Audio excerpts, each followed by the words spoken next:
I took a chance, I took a risk, and I did this. And what did I have to lose? Nothing.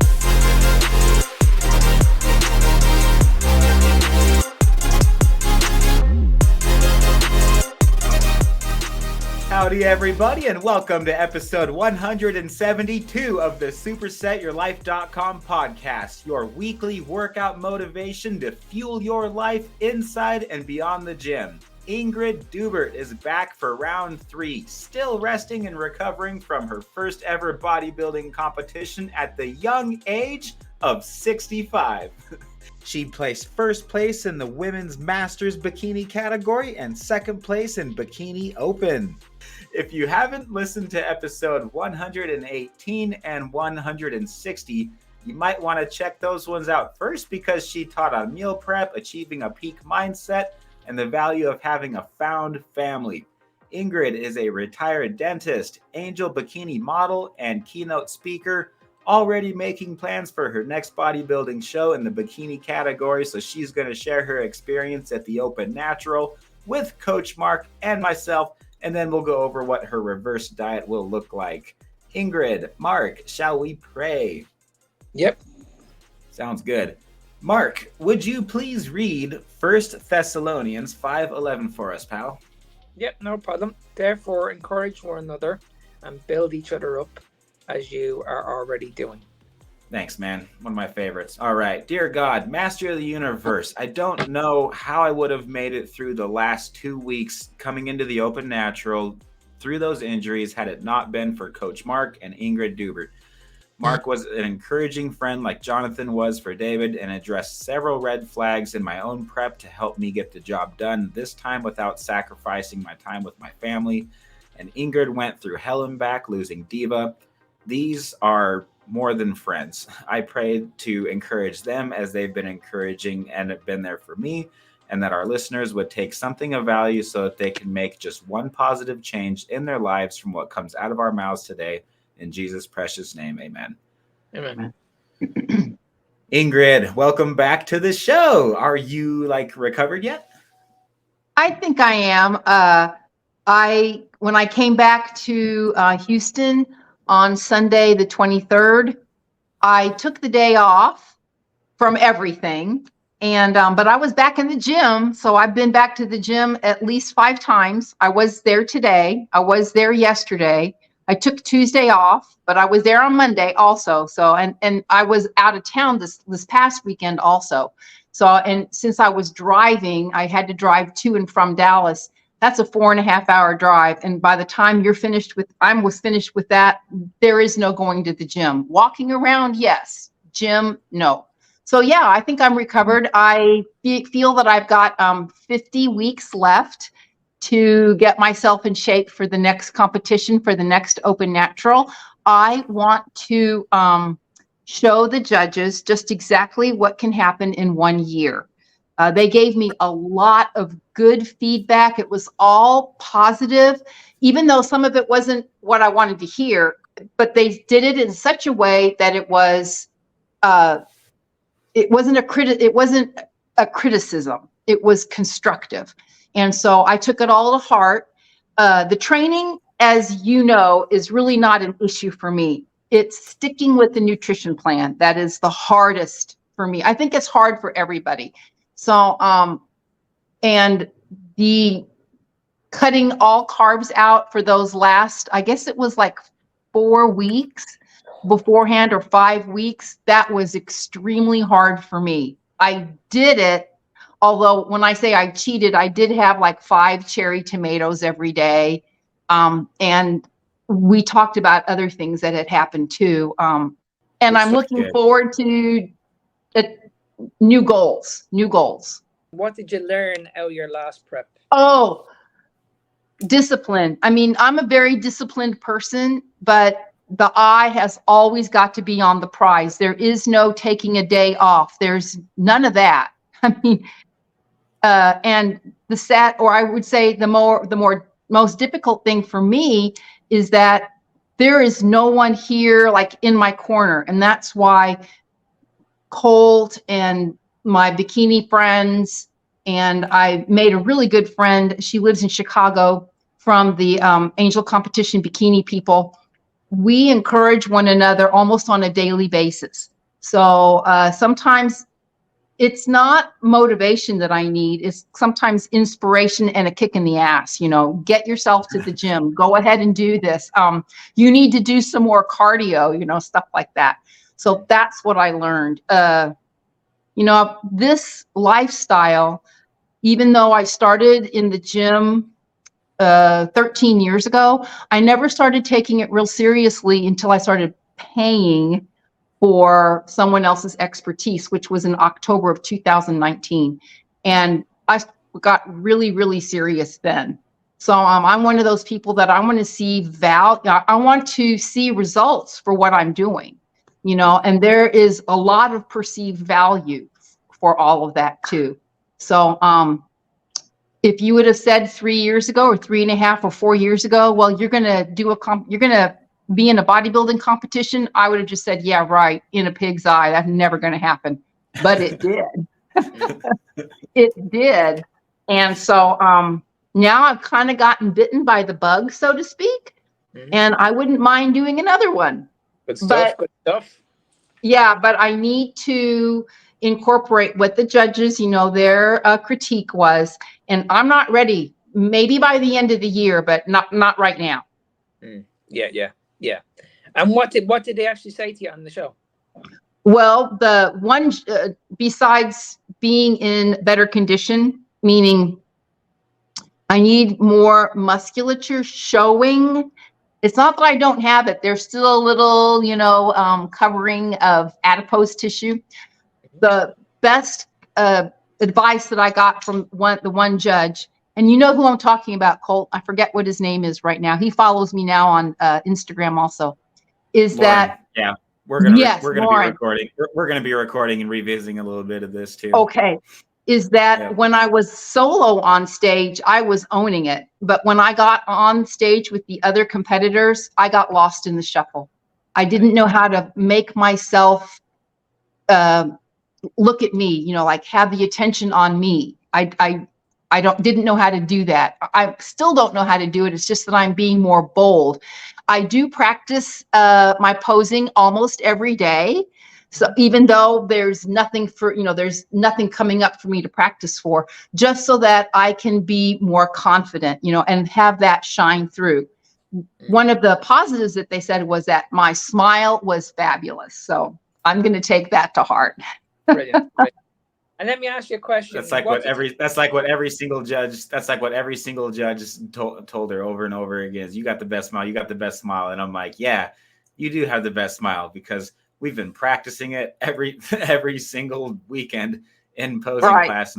And if somebody's not smiling, that's not okay. And the reason is because that's how my coach that taught our classes always instructed us. She's like, you guys, no one's putting a gun to your head and making you do this show. You want to do this because you love this sport, right?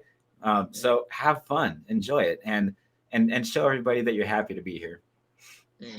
That's another thing that I heard, or I was told, is that, in fact, this is the head judge. She says, I can see that you have a passion for this sport. And this is what I was thinking in my head. I do.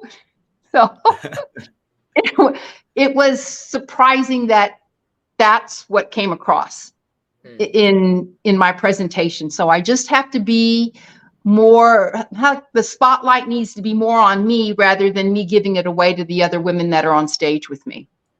That's what I got to figure that out. Yeah, that's what I was going to say. If you were to go back, say, let's say 6 or 7 months, what would you change differently? I don't think I would change all that much.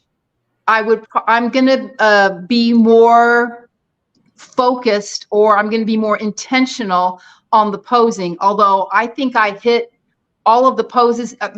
She wanted to do quarter turns, and the other women and I were like, what the hell? I mean, we know what a quarter turn is, but what the heck? Not a single one of us had ever practiced that. And so 10 minutes before we got on stage, we tried to ask. I know, we were all practicing quarter turns. She was like, you got 10 minutes to practice. We were like, okay. And so we all just figured it out. And that's what we were all doing. We were practicing quarter turns, you know, and I just kept on thinking to myself, keep going to the right, keep going to the right. Because, you know, I could do the front pose is actually the side pose. So I had to practice front, side, and then rear, which is fine. And then the next side. And I kept trying to turn the wrong way. And I kept saying, no, right, keep moving your right foot. So that was a little disconcerting, but I think that all of us, not just me, but all of us managed that quite well. You know, we didn't have a choice. That's what they wanted. And I kept looking on all of the videos, you know, because they ran it like an OCB, an Organization of Competitive Bodies show. I kept looking at all the posing videos and they didn't have quarter turns. So that's why we didn't practice them. So yeah, I would be more intentional with my posing and do something, you know, incorporate little quirks or shifts that focuses the attention more on me rather than what the other women are doing on stage. Exactly. Yeah. Mm-hmm. I'll work with you more on that too. We were just talking about that on the last Carnivore Coaches Corner. Is that there's when you're competing against someone else with the objective of winning, it's different than like what my mentality was as a guest poser. So as a guest poser, my goal is to entertain and to get everybody excited about the rest of the show. And that mentality is not anywhere close to the same thing as the competitive mentality. That requires a completely different attitude. And it's get the blank off the stage, What are you doing here? This is my show.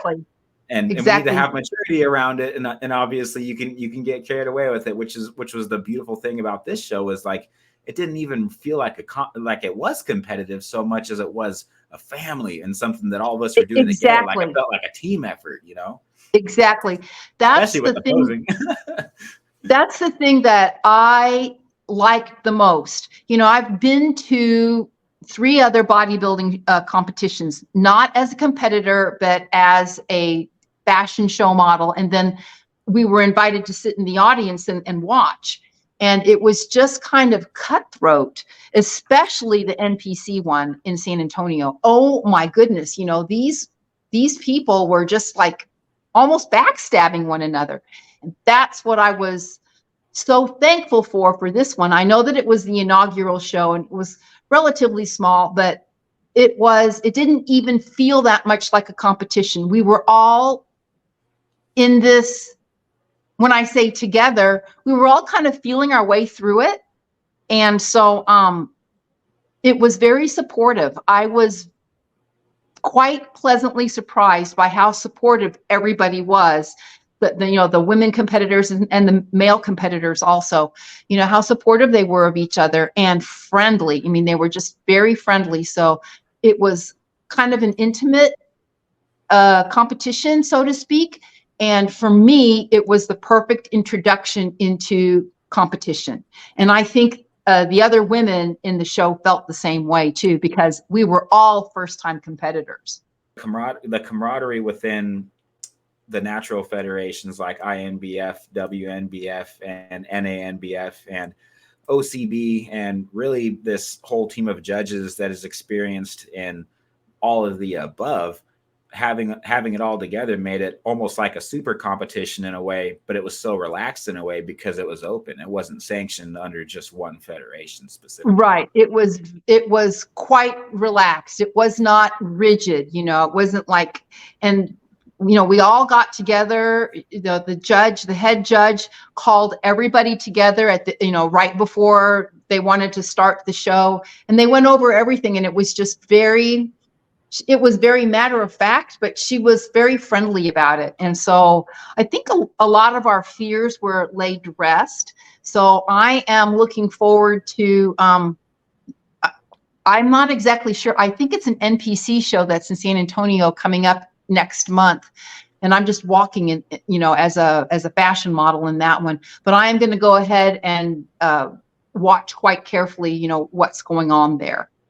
On a personal note, I know this is a hard one to talk about, but I dread the thought of losing Zion. I mean, she's licking my feet right this second, actually. But I just, really dread the thought of ever losing her before Jesus comes back, because you know me, I personally think that he's coming back relatively soon, but that's beside the point. What kept you going when you lost Diva just a few I days didn't away have from having to step on stage? right. I didn't have a choice, Colt. It's like I made all these arrangements. I didn't want to let anybody down, including myself, you know. So I lost her on Monday and I got on a plane on Friday. So I had my days scheduled. You know, this is what I was going to do on Monday. This is what I was going to do on Tuesday.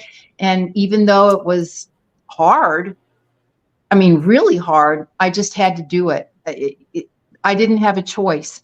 And so I think it really hit me the worst when I came home from the competition, because I didn't have to pick her up, obviously, but she wasn't at home either. So, you know, she was a single dog, meaning that she was 12 when she passed. But for the first 3 years that I had her, I had other dogs too. So when I got her, I had two males. So she made the third. And then Reggae passed away the following, I mean, almost exactly a year later, but he was 14. The dog died at old age. And then Jazzy died in 2014. So for the last 9 years, it's just been the two of us. And I never replaced, you know, never got another dog. It just didn't really occur to me. So, and you're right, she was my everything, which sounds,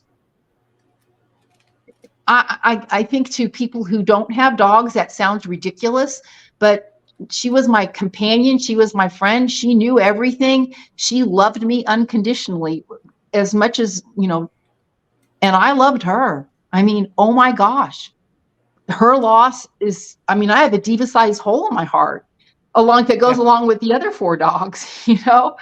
So I'm just happy that the capacity of the human heart for love is pretty much never ending, and I can get another dog. But when you get an animal, Mark, I tell you what, you have to be prepared for the eventuality that they're going to be gone.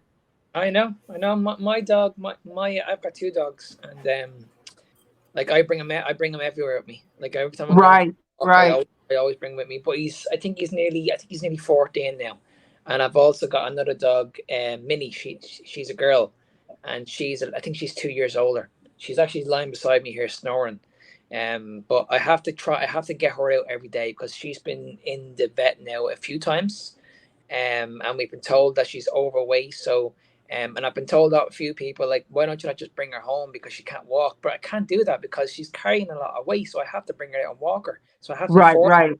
And like you, like if I lost him, I'd be so upset. Like I'd be really upset because I think I mentioned this story before, but I'll mention it again. I'm about 4 years ago.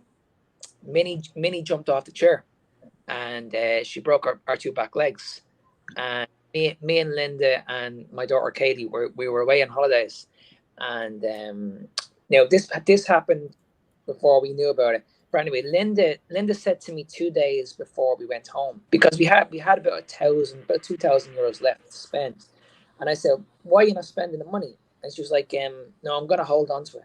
And I was like, "Why?" She says, "I just got a feeling. I just want to hold on to it." And so I said, that's fine. The next day, we were told off her mother that the dog had jumped off the chair and her back legs were gone, broken, finished. So we rushed home. We got home. The vet told us, like, listen, we're gonna have to put the dog down, or it's gonna cost us 1,600 euros to get the legs fixed. Now, as I said, for me, I was like, hang on a second now. How did you know? How did you know that you had to save that money? Because we didn't have the money back then. Like, Yeah. it was like we were facing literally bringing the dog into the vet and putting her down, and it would have killed us. It would have killed us big time. But no, we had the money was there, and ever since then, when the doctors told us, like, or the vet told us, like, listen, she needs to be walked. She needs to be fed properly, because at the time she was being fed rubbish, and she wasn't getting her walks. I'm looking at her now and I'm saying, like, okay, she's quite old. Like, I don't know how old she is in dog years, but she is quite old. And I make sure every single day that if I'm going for a walk, no matter it's 45 minutes to an hour, she's walking with me. Right. Because even when she's walking up the stairs, like she really, really struggles to walk up the stairs, so I had to carry her. But she's really heavy though. She's really, really heavy for her daughter. Like I think she weighs about maybe about 80 pounds, something like that. So she is quite heavy. That's a big dog. Yeah. She's a big dog. Yeah. But, Yeah. Diva what's weighed 13 pounds, and then the reason I brought her in is she had lost so much weight, and by the time she passed, so when I brought her in early June, she weighed 10.6, so she'd lost like over 3 pounds. But I don't even think she weighed 10 pounds when it was all said and done. And I didn't have her weighed or anything like that. They knew why I came in, and so the dog told me. I mean, she let me know, Mom, it's time to go, because she stopped drinking. Yeah. And I could not let her go this happened on Monday morning, and I couldn't let her go another night. I just couldn't. So in answer to your question, Colt, it's been tough, but that's why I'm relying more heavily for support, so to speak, from my family and my friends. Yeah. My brother and I talk like at least once a day, if not more often. And I got a couple of sisters that my one sister actually calls me. She's the one that we are not the closest. We had to share a room for 14 long, painful years when we were kids. And so that's kind of carried on into our adult life, So it's time for us to get over that. It's just time for us to get over that. So, and the good news is that all 4 of them support my efforts as far as fitness and bodybuilding is concerned. It's invaluable, isn't it? It's absolutely invaluable when you have a small circle like that, isn't it? The support you have. Yeah. So invaluable. It is. And so, we talked about that the last time about found family, because my family does not live close. My brother is the closest one, and he's 868 miles away. That's a very long, I can drive that in 12 and a half to 14 hours. Wow. Or it's a plane ride, So we do see one another at least once a year, sometimes even more often. But I rely more on just like interaction, even if it's only for 2 minutes. People that I know at the gym, hey, how are you doing? I see that, I saw your latest post. Keep up with the good work, stuff like that. Just a little boost, so to speak, and I am real generous with my compliments also, because that's what we need. I mean, we need to hear that our efforts are being seen and someone appreciates them besides ourselves, Absolutely, yeah, 100%. Therefore, encourage each other and build each other up, as you are already doing. 1 Thessalonians 5:11. Right. So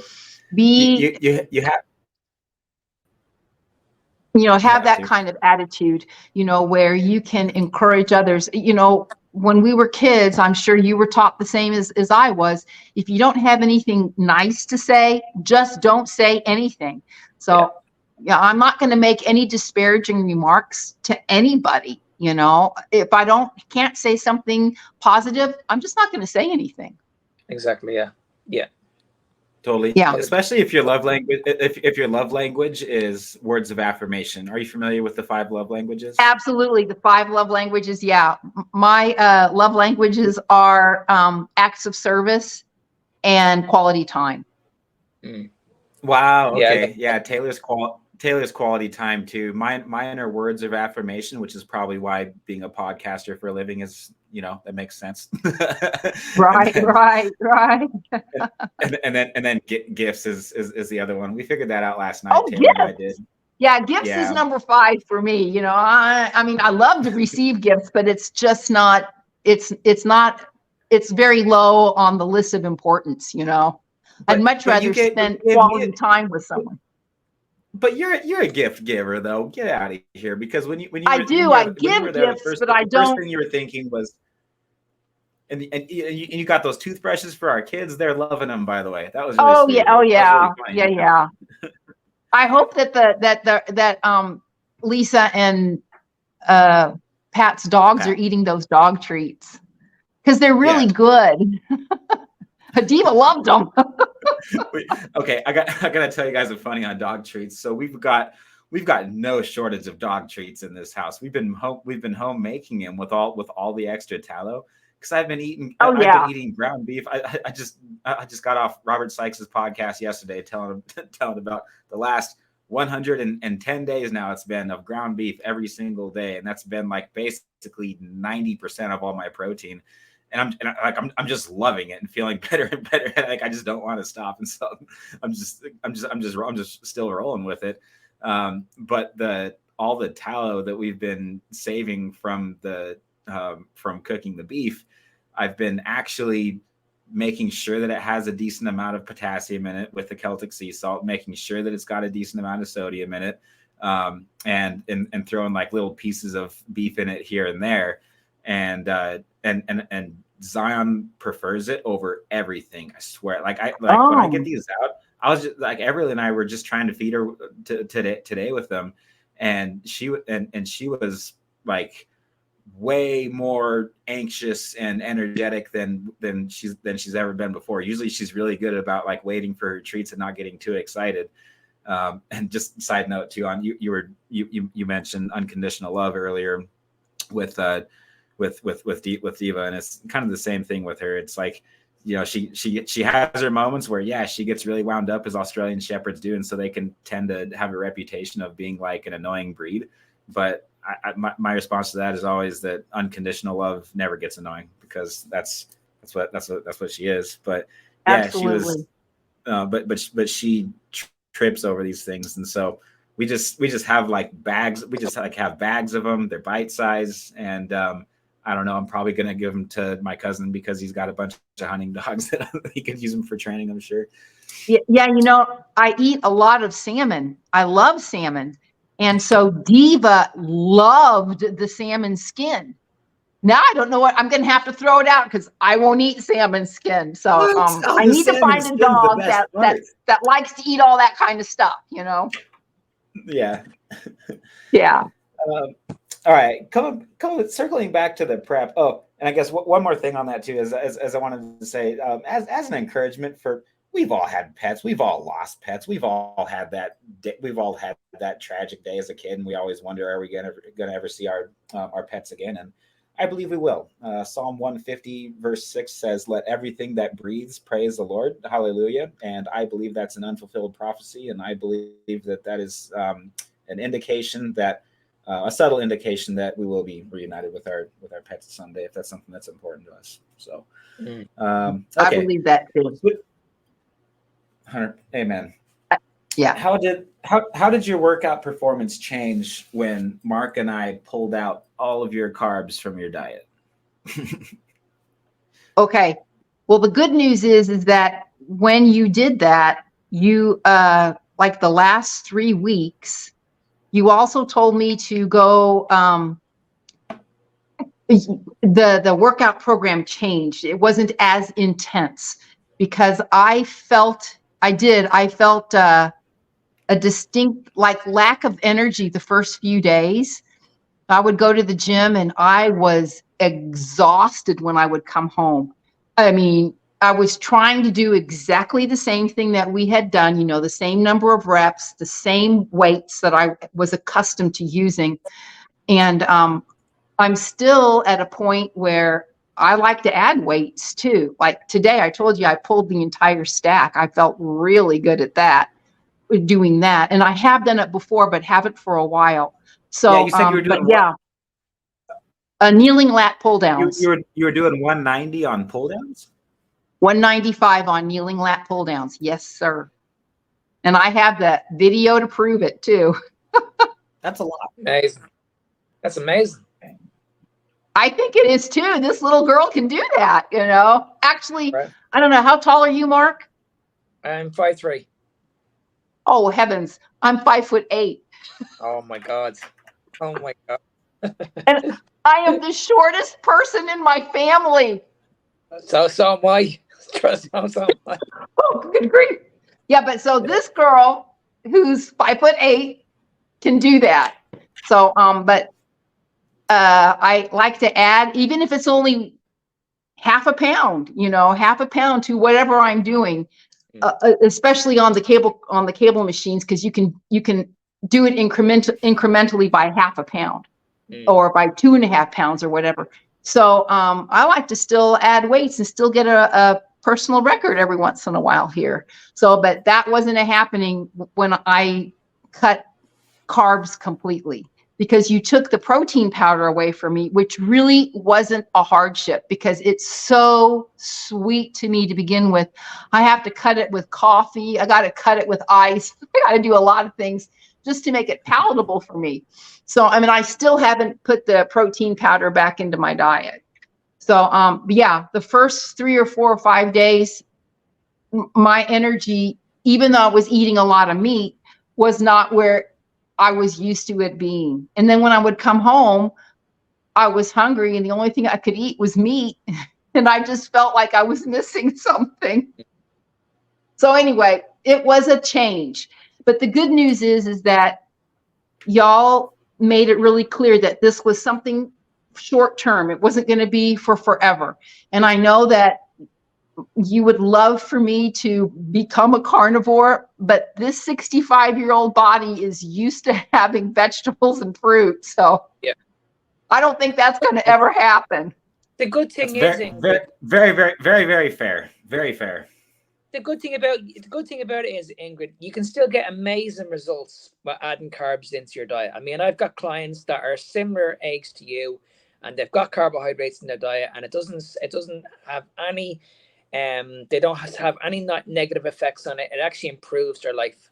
But I'm a big believer in where you actually put the carbohydrates in throughout the day. Like, I've always been a massive fan. If you are going to have carbohydrates in your plan, especially around training, you should have them in before, because you can pretty much burn them off then when you're in training. And then absolutely.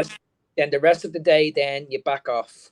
So I'm never going to be anti-carbohydrate ever, because I have clients that are on them. And I know that not everybody wants to be like carnivore, like you mentioned. And we can't be addressing people and saying like the only way you can lose weight, the only way you can get results is by on carnivore, because that's complete rubbish. Just complete rubbish. As I said, it's unrealistic. Yeah, it's unrealistic. You can definitely add carbohydrates in, but for me, for performance, if you want to add carbohydrates in, you can get amazing results adding in pre-workout. 100%. There's no doubt. Absolutely. In my mind. I've seen amazing transformations with people doing that. And I've seen amazing transformations with people having carbohydrates during their workouts also. A little bit of dextrin or something. But then after training, then maybe we might back off a small bit. Now, if you're on a carbohydrate diet, then I'm a massive believer in having maybe a little bit of carbohydrate maybe after workout, maybe a little bit of fruit, just to spike your insulin a little bit, but not too much. I would probably have the majority of my carbohydrates in pre-workout just to fuel you up during the workout, because some people can adapt very easy on carbohydrates before training. I know I can't. If I have carbohydrates before training, I feel groggy, I feel tired, I feel lethargic. I don't feel good at all. My performance in the gym won't be good. But I know someone like yourself, you probably will have some carbohydrate and you could have an amazing workout. So it just depends on who you are, because everybody's completely different. When I first started all this in October of 2019 with one of your countrymen, by the way, I gave up all refined carbohydrates. I mean, all of them. I didn't eat bread. I didn't eat pancakes. I never liked donuts, so that was not a problem. But anything that was processed, it doesn't even come in my house. It still doesn't even come in my house. If I'm going to have yogurt, I make it, but so I try to eat as little processed food as possible. And that means no refined carbohydrates. If I'm going to eat a carbohydrate, it's going to be raw and it's going to be fresh. So yeah. I will roast stuff in the oven, like asparagus and stuff like that. But the rest of it, no, like all my fruit, I eat that raw. And right now I'm really getting down with the cherries and the watermelon. Oh my gosh. Yeah. So it makes me feel full, and the watermelon just makes me go to the bathroom. Urinate a lot. So but it makes me feel full and satiated, and I go to the gym then, and when I come back, I just had eggs right as I was talking with Colton, you weren't on. So I had made myself some eggs and was eating those. Yeah, I've become a big fan of vegetables lately too. I make sure that the cows I eat have eaten lots of them. Yeah, my sisters, they went in, the 4 of them went in on a cow, and this cow was grass fed. Oh my gosh, that beef is so good.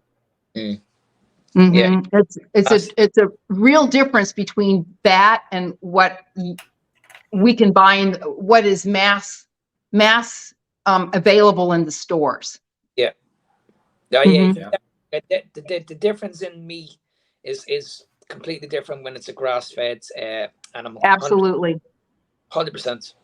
And I think that the available nutrients, I think a lot of the crap that people eat is so nutritionally vacant. Yeah. I've done a lot of research on all of this, a lot of reading. I'm not an expert by any stretch of the imagination, but I'm beginning to, number one, have a better relationship with food, which is excellent for me. And number two, know what I'm putting in myself and how it's affecting me and how it's benefiting me, or conversely, how it is negatively affecting me.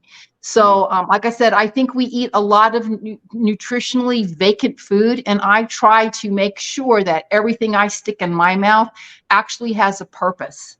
And so, Cole, you said it you mentioned it earlier, that food isn't something to be used as a reward. Food is fuel for our bodies. And if everybody would have that kind of attitude, it'd be so much easier for people to shove their asses away from the table when they were full. I'm just saying.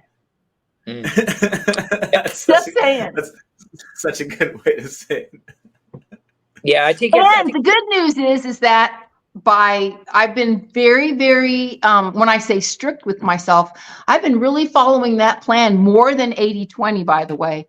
Not only have I lost a little bit of weight, but things are shifting around, and I'm almost to the point of seeing the 6 on the 6-pack. So. All right. I know. I'm really happy about that. And if don't get too excited, because if you get that 6-pack, we have to make it go away, because you'll get marked down in the bikini category if you come in too hard. Okay. That's how I only do one really massive back workout, not even once a week, like maybe once every 3 weeks, because I don't want to get kicked out of the bikini category and have to go to physique, because I would not make it in physique. Not even going to lie to you. Well, your personality is not physique. Your personality is bikini. That's the perfect category for you. So check this out. This will Mark. This will not surprise you whatsoever, because we've seen this happen so many times. But I just did the math now. I wasn't even tracking, because remember, we stopped tracking calories a long time ago, so we don't even know how many calories. We don't even know how many calories any of our clients are consuming, and they don't know either. And sometimes people aren't okay with that, so they're like doing the math on their own and trying to figure it out. But your macros went from 120 protein, 60 carbs, 60 fat, down to all I did was lowered your protein 5 grams. This is what Mark and I did together on our I think the last podcast, actually. And then we dropped your carbs from 60 to 0. And then we increased your fats from 60 all the way up to 115. That resulted in your workouts getting better. It took a few days, but they got better. It resulted in your waist getting way leaner. We were able to get past that plateau, so that was mind-blowing. Overall, and like I said, I had no clue until just now. I just did the math to see what the calories came out to. but you went up 150 calories. Oh, wow. And I didn't know that. and But that's I what tell you happened. what, you put cheese back in my diet. I haven't eaten cheese in over 3 years, and I discovered that I really enjoy it. Yeah. I think what Colt says now about the calorie thing, Yeah. I think the whole calories thing now that people are actually listening to this now is pretty much busted. Throw it Because out the window. it's just after been It's proven busted. that Doesn't work. you're out been eating a lot more and Yeah. you're leaner than ever. Hey everyone, Coach Taylor Milton here. Welcome to Skullbellz TV, the official YouTube channel of supersetyourlife.com, where you're going to discover a weekly upload of quick and easy to follow workout tutorials featuring Coach Colt, myself, or one of our athletes to keep your workouts fun, practical, and effective. Our family's latest keto carnivore recipes that fuel Colt's competitions and keep myself and our kiddos strong and healthy.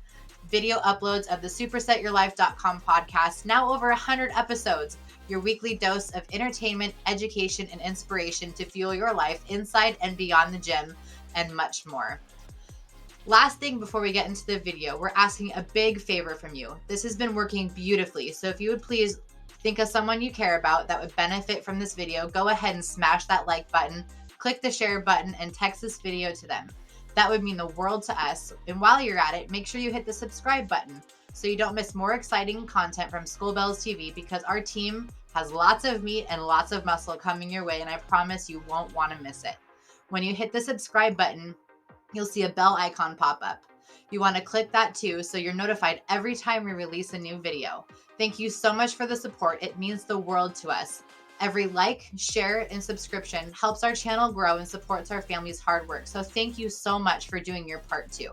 That's all we ask. God bless you, and please enjoy this video. Exactly. So, and while my family was here, I knew that we were going to, had foods for them, and as a matter of fact, we had that podcast while they were here. So my nutrition plan changed the day before they left. And so, but I had been eating, like a piece of potato, and I bought sour cream for them, and I had some, and I was like, well, I hadn't eaten sour cream in over 3 years either. And I went, wow, I really like this, So Yeah. I still have it in the house, but I don't think I've eaten any in a while. So yeah, but the cheese, oh yeah, please, let's leave that in. Definitely. So this reverse dieting sort of thing. I'm proud of you. I know that took a lot of faith. It did. It really did. I was like, okay, so they want me to eat all this fat, yeah. And one of my sisters kept telling me, she is not a bodybuilder. She does a lot of work in the gym. I keep trying to, she's 5.5 years younger than I am. Yeah, 5.5 years younger than I am. I keep trying to tell her, you could do this too. And, but she's got some systemic diseases or conditions that make it difficult for her to go consistently. She gets in a lot of pain, so she can't go, and she's on steroids and methotrexate and all that sort of stuff. She has rheumatoid arthritis. So she said, fat is not your enemy. And she's been saying this to me for the last 15 years. And now I'm kind of believing her that fat isn't my enemy anymore. Just has to be eaten correctly. Yeah. You're right, Mark. It all has to be at the right time during the day for whoever, for the athlete. And I think that's the biggest part, because I've dealt with an awful lot of people with arthritis, and I found that when you look at the diet, it's very, very high. It's very, very high in sugar, and it's very, very high in carbohydrate. And what we need to understand is when your body gets inflamed, you're exactly very, very limited to what you can do in the gym, because your body's putting you through pretty much fight or flight modes. Your body's just telling you, listen, I can't do this. Your body's inflamed. It's gonna explode, and I can't really explain it. But your body's going through an awful lot of pain. A lot of pain. Yeah. So another one of our sisters was diagnosed. Now this sister is 8 years younger than I am, so she's like 57, And she was diagnosed at age 29 with fibromyalgia, and it's just gotten worse from there. She's got Sjogren's, she's got RA, she's got a couple of other things, you know. And so the anti-inflammatory diet is not something that is unknown to me. You know, the reduction in sugar. Now, Maria is much better at reducing sugar and refined carbohydrates than my sister Monica, who's the youngest one ever is. So she has a lot of IBS too. So it's just, it's a cascade of things. So I feel fortunate that I don't have any of that stuff. The only thing I have is I have carpal tunnel of this left thumb. That is it. Yeah, so, and I think the most important part is like what you mentioned a few minutes ago. When we look at food, now, it's either going to be fuel or a pleasure kind of food. Right. People that have these health conditions, it's very, very important, because this is what I get across to my clients. I'm like, okay, you've had your time where you've enjoyed your food, you know what I mean? You went off and you had your pleasure, you enjoyed it for a long, long time, but now it's about taking your health serious. So if I was to say to you, for the rest of your life, do you want to be on medication, or do you want to eat this way for the rest of your life? Absolutely. They're always going to go towards the eating the way, because nobody wants to be on medication. And when you tell people this, they're like, hang on a second. Yeah, he's actually right. I don't want to be on medication. I know I'm addicted to sugar. I know I'm addicted to carbohydrates. So if I remove the sugar, if I remove the carbohydrate, my body's going to get a little bit better. I'm going to feel better. Now, once your body gets a little bit better, you're going to want to do more. So you're going to want to do walks, maybe go to the gym, maybe build some muscle, maybe do a show. So what happens is your mindset switches from this negative part over here where you're in a lot of pain, you're going through a lot of inflammation, to when you come over here where all of that is gone, you feel amazing, you feel 20 years younger. And you're like, okay, well, all I did here was I just removed the sugar and the carbohydrates. And when you look at these people a year later, like they look probably 5 years younger. They look amazing. The skin is getting better. The hair is getting better. You know what I mean? There's no more hair getting pulled out. The weight loss is coming down. You know what I mean? They had no more pain. You know what I mean? So when you look at the benefits of what I can actually do for you, you know what I mean? Instead of putting all this food into your body, this is what's causing the problem. This is what's causing the inflammation. This is what's putting you in a lot of pain. It's got nothing to do. When people say, okay, but I have this rare condition, but I can never ever get rid of it. Like I can guarantee you, I've seen it. I've seen it with clients over the years. I pretty much reversed every single health condition out there, and I've done it through keto and carnivore. And I never went into them and said, listen, okay, you need to cut carbohydrate. Never. But what I did was I brought it down nice and slowly. So I said, right, okay, let's add carbohydrate in around your workout first. And you'll still get amazing results. But then what will happen is they'll come back saying to me, okay, I'm getting amazing results, but I still have a lot of pain. Okay, that's when I say, okay, let's limit the carbohydrates and let's see what happens. Just trial it. Right. Do it for about 2 weeks for me. And then they come back to me and say, Mark, I feel great. I've no pain. And then that's when we need to make a decision. Are you going to keep on looking at food and as a pleasure and you're going to enjoy it? Or are you going to look at food more as fuel to fuel your body? Absolutely. It's just a mindset thing. So for me, when Colt and I got together in person in Washington, I let him know straight up. I said, you know, my long-term goal really has nothing to do with bodybuilding. What my long-term goal is that I never want to have to take a daily medication. So that was the coolest thing that you said the entire weekend. When you said, I am 65 years old and I'm proud to say that I am not on any medication. I was like, wow, I'm not. That's pretty remarkable. Good for you. That really is amazing. So, and you know, my birthday's in less than 4 weeks.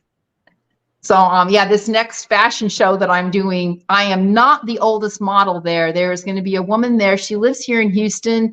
She's kind of the one that introduced me to all of the Angel, you know, the company. She's 71 and she's competed in 6 shows. Oh, that's incredible. It really is. Yeah. So, and of course, Renee is like your height. She's maybe 5'1". I just feel like a beached whale sometimes next to these other women. And it has nothing to do with body dysmorphia. It's like, I am so tall, you know, and when I'm around my family, I'm short. Yeah, So I'm all confused, you know, about how this should go. Anyway, so yes, Going I into- have added some carbohydrate back to my diet, but it's not cookies, none of that sort of stuff. It's mainly fruit and lettuce. I don't even count as a vegetable. It's just like filler, you know, but it's things like that, you know, cauliflower, which I dearly love, things like that, but in more limited quantities. How about that? Have you ever done mashed cauliflower? Have I ever done what? Mashed cauliflower. It's like mashed potatoes. Oh yes, mashed cauliflower. That's exactly how I eat it. It's kind of like Oh, it's cauliflower so au good. gratin. Yeah. It's my version of it. Yeah. I love that stuff. Right on.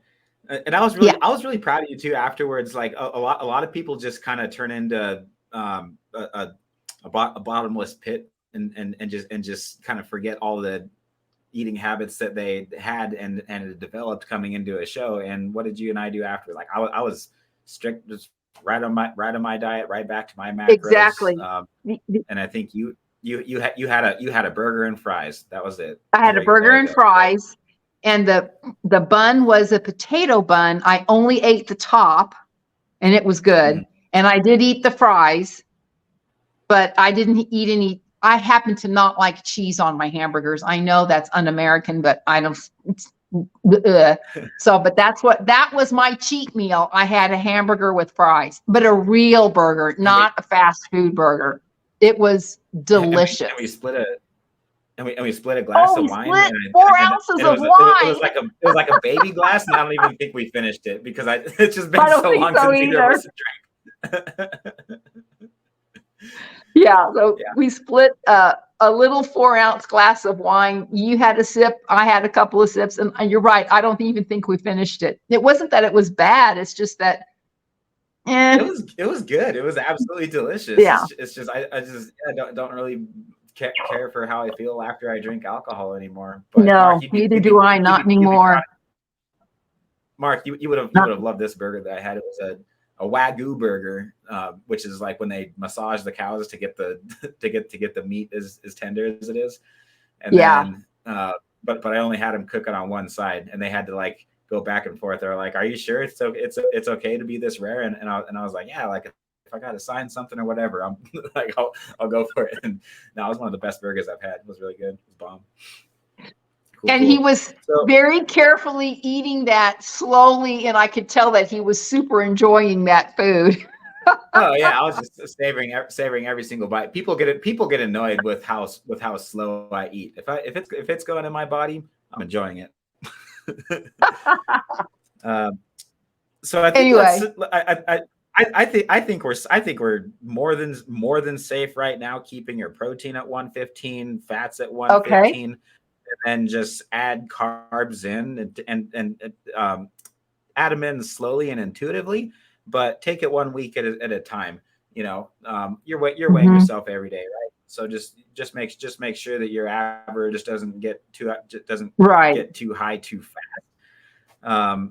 Let's ride this out and give you some time to refill your muscle bellies, eat lots of food, build up your metabolism through the holidays, which is obviously the hardest time to diet, and then kind of around January, start thinking about how long prep is going to be. I'm guessing it's going to probably be anywhere from 4 to 6 months, and I'm thinking at that point is when we take the carbs out and go meat based.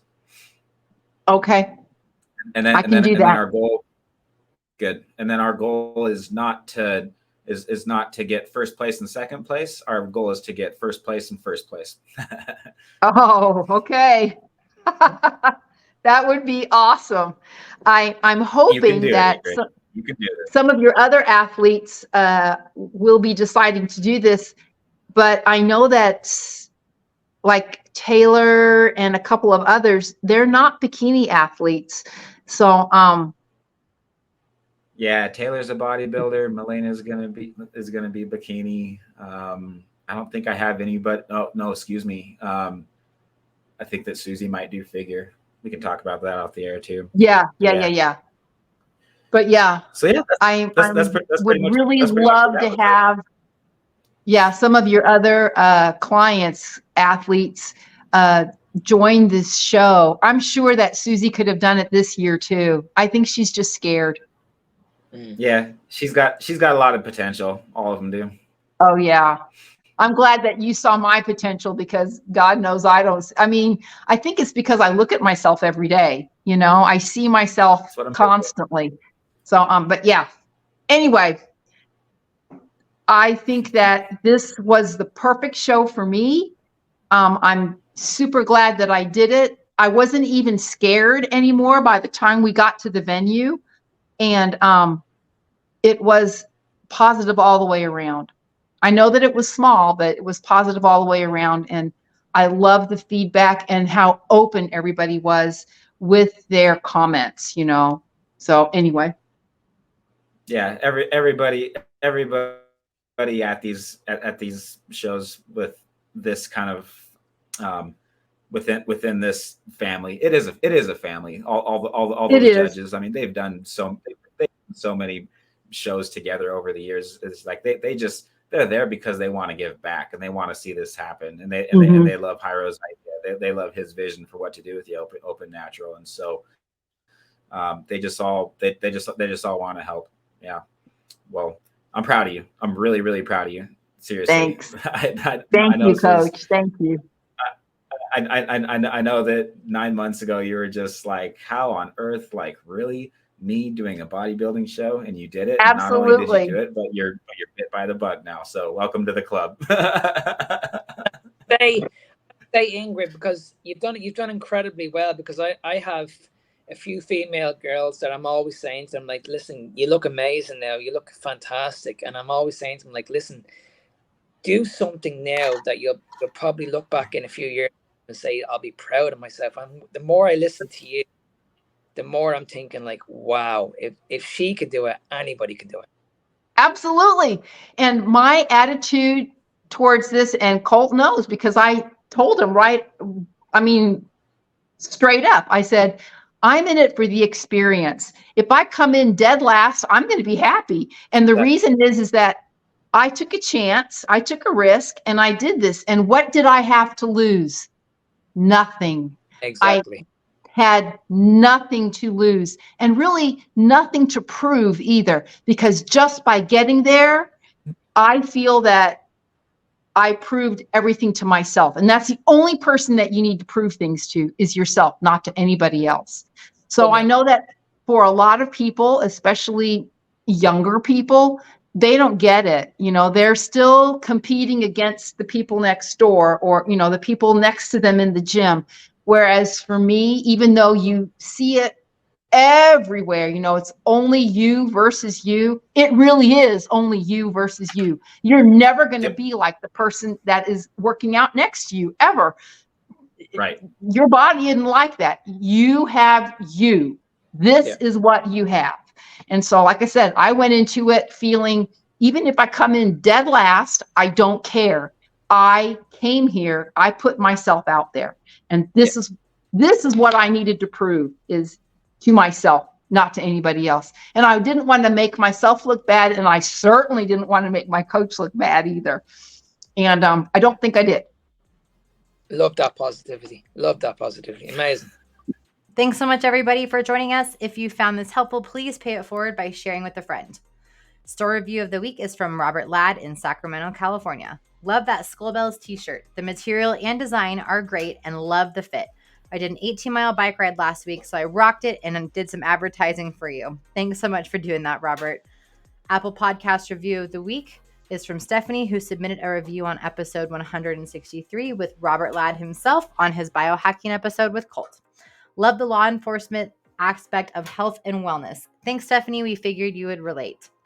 Your ratings and reviews got us to where we're at. If you're not subscribed, please do so that we can continue to grow the channel and share the knowledge. Thank you so much in advance. Client Spotlight, who else but Ingrid Duebbert? Follow Ingrid on Instagram if you don't already, as she rides this momentum from first and second place at her first show and gets ready for the Open Natural next year. She'll be competing in other fitness-related events and speaking engagements until then. Her Instagram is at gym_diva1. Follow Coach Mark if you don't already too. He's on Instagram at fitnessbeyondtime01. You can find all of his coaching and one-on-one consultation info there. If you've never booked a consult, you absolutely should. He is amazing. One last thing, if you have not heard about Colt and Mark's new podcast with Jonathan Griffiths, it's called Carnivore Coaches Corner. They collaborate weekly to discuss listener questions, frequently asked questions at their one-on-one consults, trending topics related to the carnivore diet and hypertrophy training. If you're a fan of the low-carb lifestyle or just getting into it, you can find them by searching Carnivore Coaches Corner on Apple Podcasts, Google Podcasts, Spotify, iHeartRadio, Radio Public, Anchor, and Overcast. Thanks, everybody. God bless, and we'll catch you at episode 173.